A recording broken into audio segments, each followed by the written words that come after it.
Good morning. How was your work on macOS, Jared?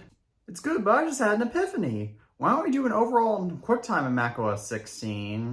Why? QuickTime is buggy and many Mac users resort to OBS to record now, which we don't make. You mean they're using third-party software? Why, that's unacceptable. Well, that's just how it is, Tim. But why? My friend Teddy from the iTunes family can explain.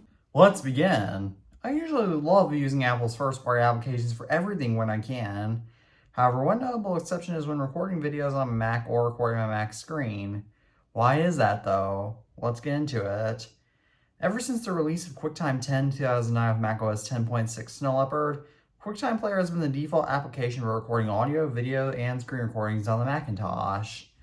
However, the current version of QuickTime is version 10.5 as I am recording this video in July 2023. Whilst the old saying, if it ain't broke, don't fix it, applies to many scenarios, QuickTime isn't one of those.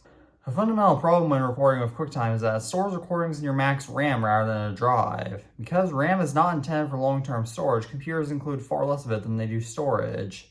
This means that if you record for long enough, the recording will abruptly stop due to QuickTime running out of RAM. As I encountered on many occasions back when I used to record my podcast, the iTunes Family podcast, with QuickTime. In Apple's defense, that is a far more niche situation. However, what isn't a niche scenario is having to wait for a recording of any length to export from QuickTime because it records directly to RAM instead of storage.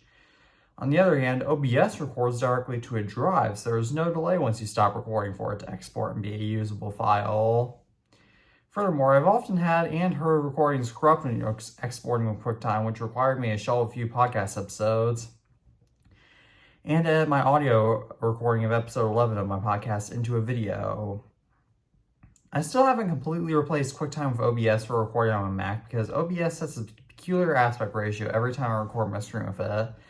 So I use QuickTime Player for screen recording since I only screen record for my YouTube videos anyway, which are short enough that they usually don't corrupt when I export them. However, how could Apple fix the issue of recording software on the Mac? They should simply update QuickTime Player to a possible version 11 finally to record directly to your Mac's storage rather than its RAM, which is good enough for me to stop using OBS altogether. But do you find it as annoying as I do record on the Mac? Please comment that down below. As always, thank you all for watching this video. I'm the iTunes Family, and peace out.